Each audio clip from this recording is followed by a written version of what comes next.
Okay. If this is how the MCU continues being, I'm going to start having more expectations on it. Hey there, it's Matt Doodle to my Thomas here with another video, and today I talk about Daredevil, Born Again, episode 5 and 6. Now, I don't know why they introduced episodes back to back, because I do feel like they can work separately on each week, but I don't think I can complain having more Daredevil, right? The only thing is that now the show will end much sooner. And the reason why I think that these episodes could have worked separately is because this entire 5th episode is literally a bank heist one. So it's very classic superhero, but with the grittiness of Daredevil. And I feel like this episode is a good example of expanding a superhero world without overblowing that. And do you know why I say that? Because in this episode, we get Matt talking about getting a loan for his company with McDuffie and Murdoch, right? To expand it, make it more global, I guess. And the person he talks to ask for the loan is Kamala Khan, Miss Marvel's dad. And I love their little chemistry here. They don't change Kamala's dad at all. He still feels like the same character in Miss Marvel. But even if you haven't watched the show, which I did watch it, they made it easy to understand. You understand that he's Kamala Khan's dad. You understand that he knows that she is most likely Miss Marvel and that he lives in Jersey City. And then that Matt, appreciates the city. And I really like that. They don't overcomplicate it. There's no extra stuff. It's just another person who lives in this world who happens to know another superhero.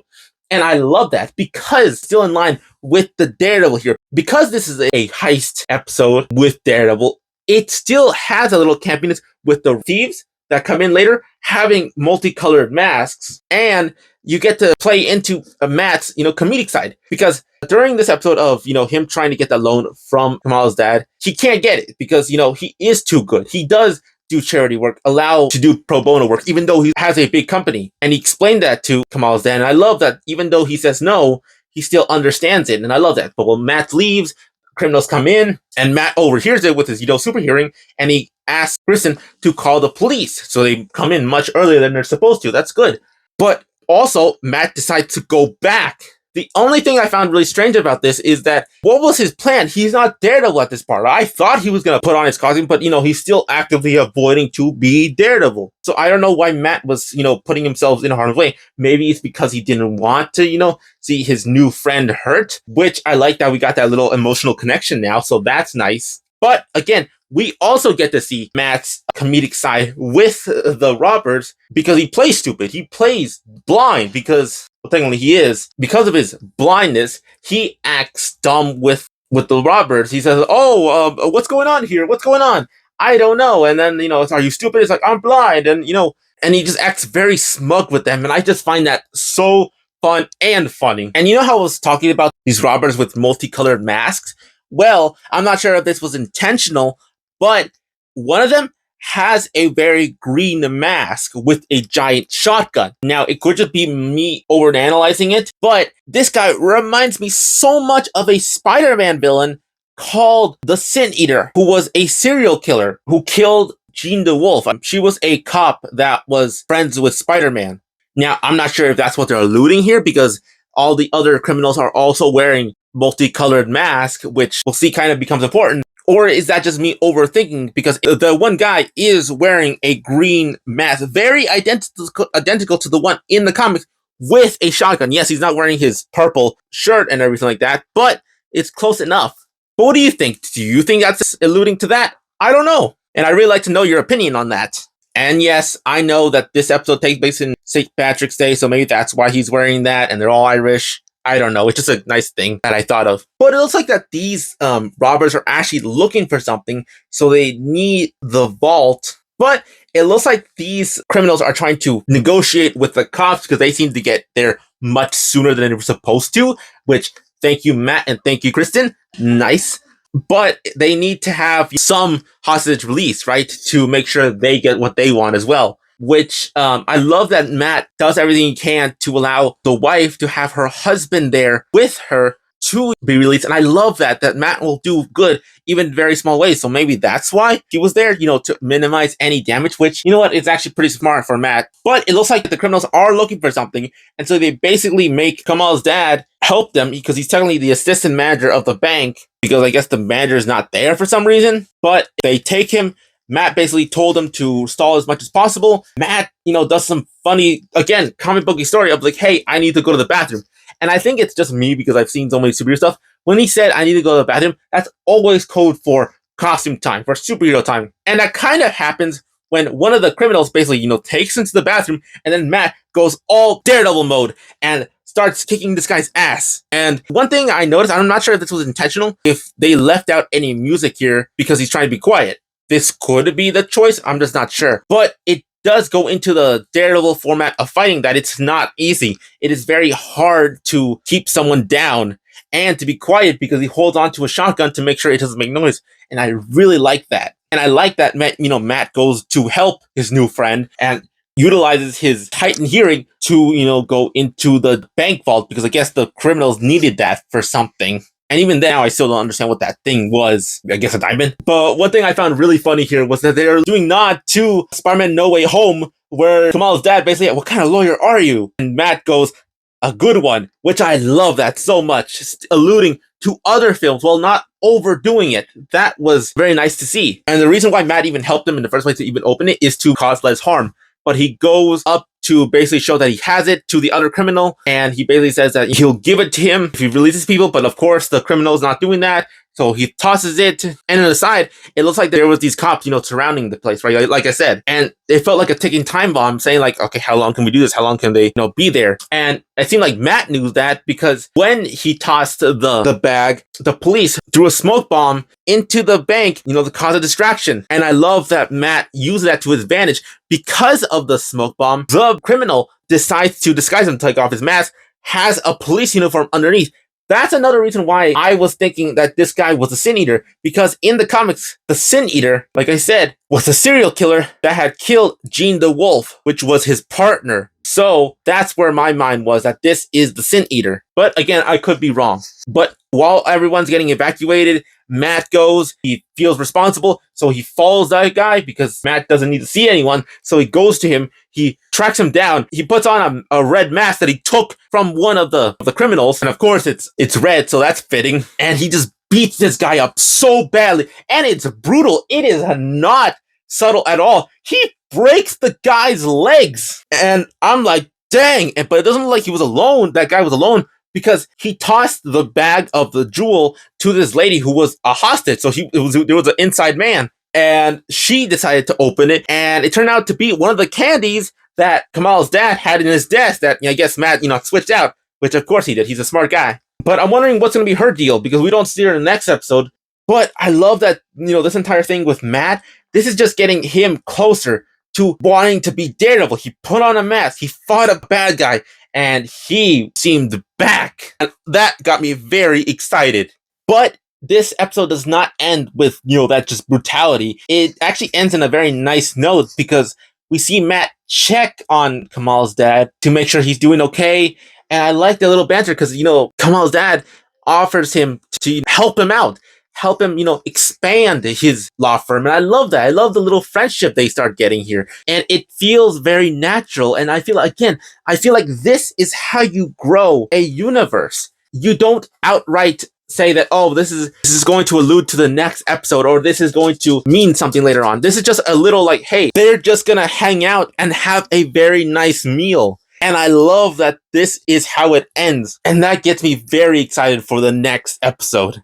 Now, this episode is like the beginning of the Titans coming back, of Matt becoming Daredevil and Wilson Fisk becoming Kingpin again. But before I get into that specifics, I should have mentioned this a while ago, and I don't know why I didn't mention it, but I really love that each individual episode contains these little interviews of people in the city, from BB herself, doing these interview things of just recording them. And I find these little things very nice. It feels like you're getting more connected into Hell's Kitchen, getting connected into New York. and you get to see what people are thinking, what they think about superheroes, what they think about the world. And I like this little thing here of this one guy basically saying that he saw a guy and called him swordsman. Now, they may just seem like a nobody character or a nothing thing, like, someone's fighting with a sword, being a vigilante, right? He's inspired. But they do later on in this episode show the character who has that moniker, who actually is a superhero in the comics, who is Hawkeye's mentor, who teaches him everything he needs to know and everything he learns. But in this universe, he's kind of like the stepfather of Kate Bishop, the second Hawkeye. So technically that mentor relationship could still be there. But I like that it looks like he's actually doing more now. He's actually deciding to want to be a hero. He's actually fighting some people with the sword. Now, he's not wearing any, like, purple or anything, but it's nice seeing him here, and it's nice seeing him later on, which I will talk about in a little bit. But I like these little reports, and then later we see more of Muse's stuff. We see his dead bodies being placed in random places, so that's interesting. And you know how I was saying that this episode is bringing Matt and Fisk back to their old ways? Well, it kind of shows it in very slight ways in the beginning, because they show Matt praying. We have not seen Matt pray a lot in this show. We've seen him, avoid the church, barely do anything religious. But in here, you can see him praying. And on the flip side, we see Fisk getting a visit by one of the, I think these are the Tracksuit Mafia, and they're talking. He basically threatens Fisk, and I'm going to be very honest. When they were talking, I was expecting for Fisk to lose it and to annihilate this man. And I'm like, are you really going to destroy the mayor's seat? And I was really expecting that, but no, Fisk was just very calm about it, which is very freaky when he does that. So there's the uneasiness I was kind of missing. But back to Matt's stuff, I'm honestly really surprised from Kristen, because she's writing a book, right? And it looks like she wants to write it on vigilantes, and she wants to talk to Matt about bringing in, like, Frank Castle and Daredevil. And don't people know that Punisher is, hiding? So how would Matt know where he is? Because Kristen basically asked, don't you know Punisher? Can't you let me talk to him? Like, where would he find him? Yes, basically Matt does know where he is, but as a normal person, he would not know where he was. So I don't know what that was about. When was Matt indirectly helping Daredevil himself? That is very interesting. Did that happen somewhere in the past few years where we didn't know what was going on with Matt? Because that would be very interesting. And is he even going to do that? Is he going to talk to her in his Daredevil getup about his vigilante-ness? Or I just find that weird, because Matt never does an actual voice, so how would that work? And it seems like everyone's knowing what Muse is doing, because when Matt is at work, talking with McDuffie, doing their loyal things, Angela comes back wanting to talk to Matt. And I'm going to be very honest, I was not expecting her to come back at all. I thought the last episode was going to be her first and only real appearance. But I guess there's going to be more of her, at least I think, and I hope. And you can tell that this entire talk with Matt is making the cog in Matt's mind going on being Daredevil, because Angela basically points out that she knows that people are missing, and it's probably the cause of the White Tiger's death, of Hector's death. And, Matt's trying to really do the whole, no, maybe you should talk to the police, maybe do something else. Why are you telling me? Which a part of me feels like Angela knows that Matt is Daredevil at some point. The only reason I say that is because, why would you tell someone like that? He is technically just a lawyer. So what would he have to do with that? And you can tell that Cherry is basically also trying to tell Matt, let it go, let the police handle it. But I love that the reason why he doesn't let the police handle it is because of Hector, because they did kill him. So I totally understand why Matt would now specifically want to go back into being a superhero. And when Angela left Matt's office, I was genuinely under the impression she was going to wear the amulet, because in the comics, she is the White Tiger. Yes, she's young, but Spider-Man's young. He has superpowers, so why didn't he do it? So I was genuinely like, maybe she's gonna wear the amulet and become the next White Tiger. I thought that, but later I was proven wrong. But it also, like, Fisk knows that Muse exists, and the reason he knows that is because the murals that Muse makes are all out of blood, which, yes, I already knew that, and I knew that was kind of his whole thing. But I like how, basically, the Kingpin found it funny, but it seems like this is helping Fisk's anti-vigilante stance, because he decides to make an entire task force about it. And we later see he's very serious about it. And looks like he's having so much fun doing that. Probably because he wants them to, hunt down Daredevil. But I find it really interesting that it specifically says they don't need a body cam. They're going to have more armory. They have more leniency on the law. And that's already scary, as police already have a lot of lenience on the law. So that makes me wonder if the Punisher will actually showing up and get them, because they will be wearing Punisher's logo. So will he do anything? I really hope so. I hope that last scene was not the only time he was there. But even though Fisk was like, very in his element about recruiting armed cops, basically, he seems very unequipped to talk to people at a gala, talking about why he's, putting a lot of money into the docks, why he's doing that. And I love that people were pushing holes in his story and pushing holes into why he would actually do that. And I love that people are calling him selfish and like that. And again, because this is Fisk, I was thinking he was going to rip their head a new one. But again, seeing him very calm, it is more freaky in this season because we have seen what Fisk is capable of. So seeing him just be taking the hits from these people, it is very unsettling.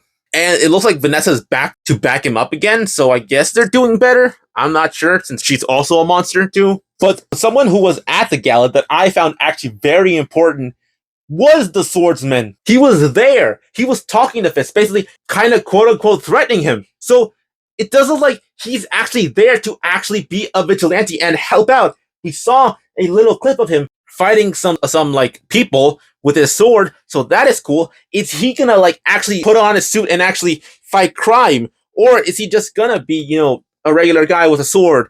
I'm really curious. Yes, I know this season is supposed to be a little more grounded, again, like the normal Daredevil show, but it does have Matt, with his Daredevil suit. So I really hope they give the swordsman an actual, comic booky suit while also keeping it modern. But since I think because of that threat, Fisk goes to talk to the people he's recruiting to do that anti-vigilante task force, and he basically tells them they're doing good, they're not doing anything bad, that what they're actually doing is actually a public service, and like sometimes they need to get more in people's faces and do whatever they need to do, which is horrifying, which is something you're not supposed to do. But Fisk is loving everything. He is making all these people feel important, and he gives them all vests that we do not see the fronts of, which I think are either already have the logo or they're going to put it on, because we have seen multiple set leaks of a cop with the Punisher logo. So there's that. But it is cool seeing Fisk, be a leader, but only in like the worst setting with these cops. And how I was talking about Angela a little bit ago, how like she could be the next White Tiger? Well, I thought this was going to happen in this specific part. She is looking for answers about, her uncle. And she goes into the subway system where music is usually shown. Now, in my mind, I thought she was bringing her amulet. I thought that would be much safer, because it gives you strength. So I don't know why she is going by herself. She is a kid going by herself. But I like that it shows that kids will do what they want at a lot of times. But again, I think it would have been better if she at least brought the amulet. Even if it wasn't going to do anything, at least it would have, made her feel much smarter. But that's just me. And it looks like Matt gets word that she is missing. Angela's mom calls Matt, basically asking where she is. And Matt, I was genuinely like, oh yeah, he's going to suit up. He's going to go over there. But I was like almost disappointed because he was going to call the cops to basically just be a civil servant and like call the police, tell them that someone's in danger, tell them where, right? But I love that, no, he basically just says, fuck it. And goes and is ready to suit up and does. We get to see him in his Daredevil suit again. We see him with the higher budget having the CGI. Again, it is still really weird to see, so I'm not 100% used to it. But it is still nice that we get that. We get Daredevil back.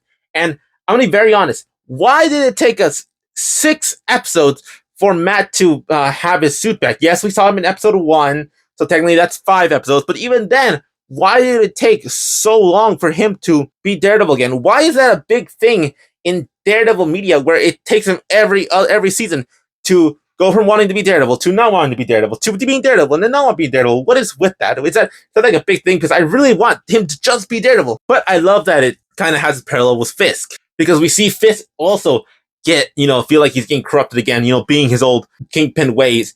And we see that because when Matt finds Angela, who was taken by Muse, no surprise there, was being drained by her blood. Matt goes immediately to fight Muse, being angry, being furious. And on the flip side, we see Fisk go to Adam, because of course it's in the little bunker that he has him in, and basically gives him an out by giving him axe, basically saying how he had a hammer that killed his father, basically seeing if Adam will be able to overpower him. And again, and on the flip side, we see Matt kicking the ass of Muse, which is cool.